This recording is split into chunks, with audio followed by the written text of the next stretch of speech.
Canal del Ecosistema de Logística y Comercio Exterior presenta Hoy necesitas saber, con Juan Pablo Pacheco y diputado Héctor Saúl Telles.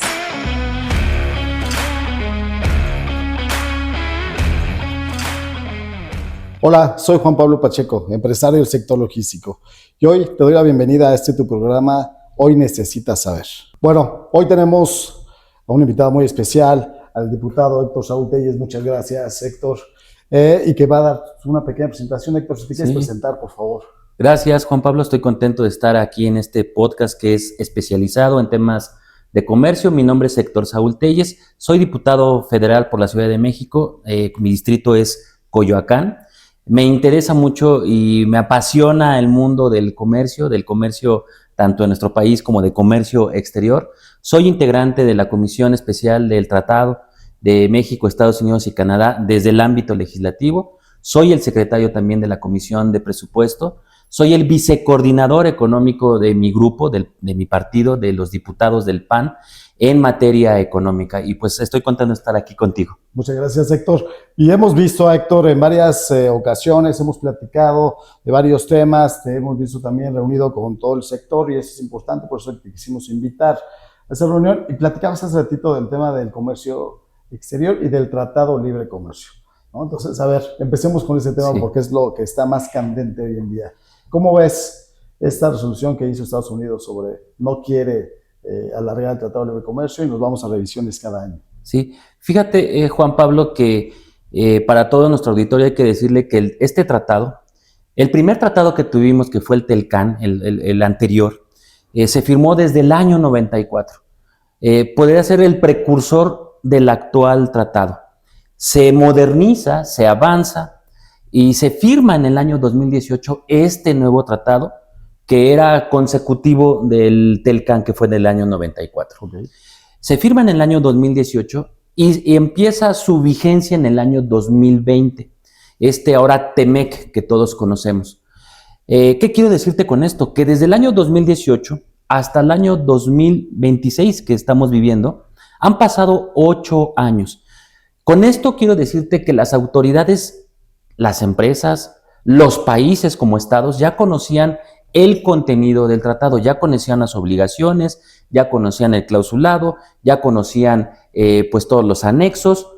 Y te digo esto porque lo que dice el tratado es que después de 6 años de empezar su vigencia, llegábamos al 2026 para su primera revisión. Okay. Y con esto, pues teníamos que venir preparados para esa primera revisión. Pero ¿qué pasa del año 2018 hasta el 2026? Que cambiaron muchas cosas en nuestro país, muchas cosas que incluso comercial y de manera contractual o de convenio que nosotros realizamos cambiaron. En nuestro país, mira, hay que decirlo con todas sus palabras, este gobierno se dedicó a detonar muchas de las cosas pactadas en ese tratado. Los órganos autónomos, claro, que son indispensables para dar un correcto equilibrio a la función comercial, ¿no? Ahí está el IFT, ahí estaba la COFECE, ahí estaban los reguladores de energía, estos órganos autónomos que daban regulación, equilibrio y que incluso el tratado contemplaba. Hay un cambio radical en la Constitución, en la naturaleza del Poder Judicial, este cambio que le quita certeza, que le quita certidumbre a las inversiones. Hay graves acusaciones del gobierno de Estados Unidos en la creación de barreras comerciales no arancelarias, como la ley aduanera, que vino a recrudecer el funcionamiento del comercio. En lugar de agilizarlo, parece que hay disposiciones que sujetan más la libre comercialización, la facilitación. Hay graves acusaciones del gobierno de Estados Unidos sobre el gobierno mexicano de probable colusión con el narcotráfico, la inseguridad, la extorsión que viven los empresarios. En fin, se crea un escenario que creo yo, las autoridades tuvieron suficiente tiempo para ir procesando y llegar a una mesa de negociación en el año 2026 que nos permitiera estar fuertes. Hoy creo que nuestro país llega muy debilitado a la mesa y sucede lo que sucedió, como bien mencionas, que Estados Unidos manifiesta no renovar automáticamente el tratado. ¿Qué significa esto para todos los que nos escuchan? Que no se termina el tratado porque dijo ya Estados Unidos que no quiere renovarlo de manera automática. El tratado tiene una vigencia hasta el año 2036. ¿Qué es lo que sí pasa ahora? Que lejos de haberlo renovado de forma automática e irnos hasta el 2042, ya tranquilos, ya seguros, ya los inversionistas con un panorama a largo plazo de inversión, ya las cadenas productivas con un poquito más de confianza, las cadenas de suministro con un poquito más, pues de decir, bueno, el tratado ya se fue hasta el año 2042, hubiera sido muy bueno. Hoy la noticia es que no se renueva automáticamente y empieza, como dice el tratado, año con año a revisión. Y eso sí crea un ambiente de incertidumbre total. Los inversionistas pues no ven un tratado fuerte porque año con año tenemos que entrar a negociaciones. Y fíjate, es interesante el tema porque antes de que lleguemos a esta negociación hubo varias consultas de parte del Secretario de Economía, se sentaron con muchos sectores. Es la primera vez que yo veo un ejercicio de este lado. En realidad pensábamos que ese tipo de consultas iban a fortalecer esta negociación, pero en realidad me platicas ahorita que tal vez llegamos debilitados. Son dos puntos interesantes. Nunca se habían hecho consultas, pero llegamos debilitados. Podría ser porque no teníamos la información suficiente como gobierno y que necesitaban del sector ahora sí empezar a impulsar un tratado que tal vez no teníamos toda la información o querían fortalecer lo que bien también mencionas. Traíamos una reforma judicial complicadísima, una ley aduanera también muy complicada. El tema de declarar a los narcotraficantes como terroristas hacen que las claramente transacciones sean mucho más revisadas, ¿no? Eso es parte de eso. Platícame un poco el tema de la consulta inicial y por qué llegamos debilitados. Fíjate, Juan Pablo, hubo mesas de consulta. Claro. Hubo incluso durante el año 2020 a la fecha varios paneles de discusión porque había cosas que se estaban incumpliendo.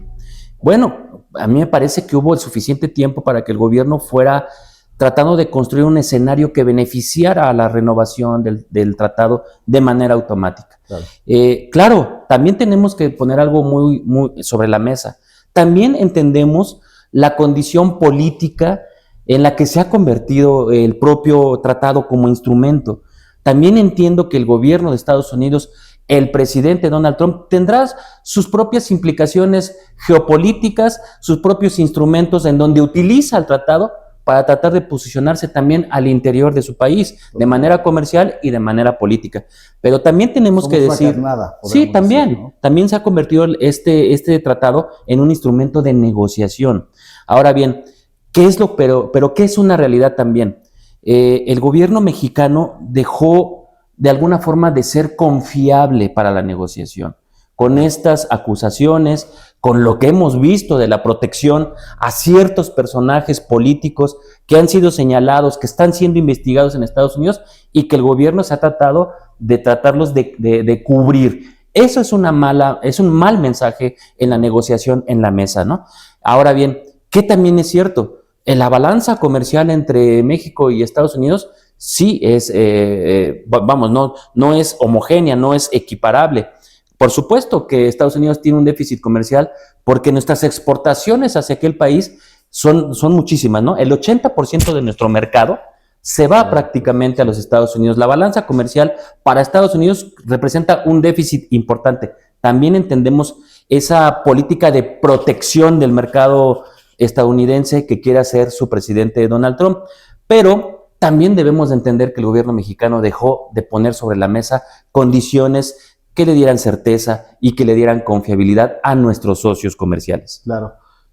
Y fíjate, platícame un poquito, ¿existe esas pláticas entre cámaras, México y Estados Unidos?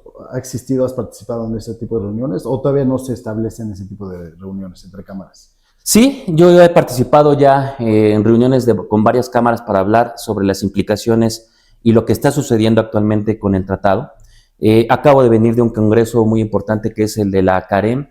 Hablamos sobre las implicaciones del tratado, sobre cómo se crean estos ambientes de incertidumbre para las inversiones, para la comercialización. Hablamos de los cambios que necesita la ley aduanera para facilitar el comercio. Estuvieron autoridades incluso del gobierno mexicano, estuvieron ahí los funcionarios de Hacienda, se tomó nota de muchas cosas, he ido a otras cámaras a platicar de lo mismo, vendrán otras cámaras donde estaremos platicando, se harán los foros necesarios en la Cámara de Diputados para conocer qué necesitamos cambiar en el marco normativo, en la legislación como es la ley aduanera, en el Código de Comercio, en las propias leyes especializadas de cada una de las materias, ver qué es lo que podemos hacer, cómo podemos facilitar y darle condiciones de confianza a nuestros socios comerciales. Lo que sí creo, Juan Pablo, es algo muy importante. El gobierno mexicano tiene que hacer todo por lograr una correcta renegociación del tratado. Sí, ahora estamos ya sobre casi llegar a la primera revisión, a la primera mesa, que será el 20 de julio. Esa es la primera fecha. Después de las mesas de consulta, la primera fecha importante es el 20 de julio para llevar la primera plática de renovación o no. Ya dijo Estados Unidos que no quiere, todavía tenemos plazo. Claro. Veremos si lo logramos. Ahora, y yo te voy a pedir uno de estos temas interesantísimo, porque yo he estado en reuniones, también fui invitado a estas conversaciones para revisar el Tratado de Libre Comercio, y yo veo un tema trascendental que no se toca, la logística dentro del comercio, dentro del Tratado de Libre Comercio. Eso lo podrías empujar también, nos puedes ayudar a empujar realmente la logística, es importantísimo. Podemos tener nuestra manufactura muy bien hecha, pero si esa logística no se hace en tiempo y forma y con un buen costo, seguiremos siendo tal vez tener un menor rango a otros países, ¿no? China no está, está bajando muchísimo, pero al final del día saben perfectamente cómo hacer la logística. Y aquí justamente es lo que tratamos de fomentar, la capacitación, el fortalecimiento a nivel muy básico de cómo hacer logística, pero una verdadera logística cumpliendo con todos los procesos, con todos los estándares que Estados Unidos hoy en día nos pide. A mí me parece que uno de los puntos más importantes que hoy han tenido esta falta de facilitación del comercio justo en la cadena de suministro es la logística. Son los que están sintiendo en este momento el impacto de las disposiciones de la ley aduanera, el impacto de lo que Estados Unidos ha estado exigiendo en materia de trazabilidad y de materialidad de las cosas, es decir, de lo que se comercia. Y yo creo que lo más importante aquí es avanzar mucho, primero en capacitación, mucha capacitación, mucha modernización digital, que es muy importante para todos los importadores, exportadores, empresas, el compliance interno. Yo creo que esas tres partes es fundamental en una empresa mediana, pequeña. Ya veremos a qué grado de responsabilidad puede llegar, porque también entiendo que microempresas pues tienen dificultades, falta financiamiento, faltan muchas cosas. Pero a ver, si avanzamos en capacitación, que desde cámaras como la ANIER se pueden fomentar y se pueden fortalecer, sería muy bueno para las pequeñas y medianas empresas. La digitalización, que es muy importante para avanzar en el cumplimiento. Y después el compliance interno, el cumplimiento normativo que va de la mano con los dos anteriores, me parece que puede ser una empresa pues potencialmente más atractiva, incluso en cualquier tipo de negociación. Mejorar la logística.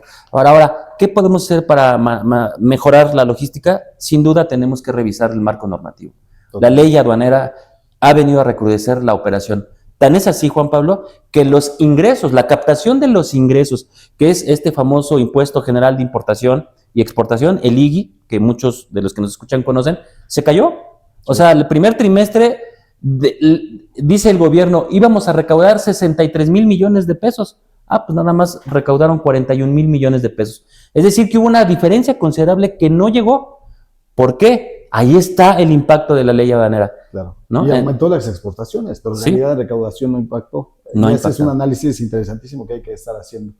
Estas empresas, pequeñas y medianas empresas, porque también he representado muchas pequeñas y medianas empresas, ¿crees que se puede ver beneficiados con esta inversión que van a hacer en capacitación, digitalización? Que es lo que a veces es lo que impacta. No se reconoce ese valor que le están haciendo las empresas, ni siquiera en el tema de impuestos, ni siquiera en el tema de una facilitación comercial. O sea, en realidad vemos que hay más fiscalización y el tema de facilitación pues se dejó muy por debajo. Estos hay que estar impulsando. Sí. ¿Estamos de acuerdo en esa misma idea? Completamente de acuerdo. Yo creo que los foros de los que hemos hablado tienen que tener un elemento indispensable que es también los incentivos. Las empresas que están invirtiendo en capacitación, las empresas que están invirtiendo en digitalización, las empresas que están invirtiendo en un compliance interno, en tener incluso un oficial de cumplimiento, Justo. esas empresas tienen que tener un plus, tienen que tener un incentivo. Pueden ser varios, pueden ser incentivos de que sean empresas que tengan tal vez, hay que pensar en crear algún tipo de certificación. Si tienen estas características, pues puedan tener prioridad cuando hay una licitación, por ejemplo. Que esas empresas que cumplen con estos factores puedan acceder primero para que sean escogidas como proveedores del gobierno en cualquier licitación o en cualquier contrato. Otra puede ser de carácter fiscal. Si estoy invirtiendo en todo esto para hacer una mejor empresa, para hacer crecer al país, para fomentar empleo, para participar en la comercialización, pues yo creo que tiene que tener un incentivo fiscal. Yo creo que pueden ser deducibles estos conceptos y eso lo tiene que saber la autoridad. Porque entonces, ¿cómo se va a facilitar el comercio si lejos de eso estamos asfixiando cada vez más a las empresas mexicanas? Pues me agrada escuchar ese tipo de cosas, porque son noticias que realmente valen la pena estar exponiendo. Claramente falta todavía un largo recorrido, pero cuenta con que el ecosistema de comercio exterior está para apoyarte. Muchas gracias. Lo que necesites. Yo te agradezco tu tiempo, muchas gracias y nos seguiremos viendo en otra sesión. Y los vamos a invitar ahora que estén en los foros. Gracias. Gracias. Muchas gracias.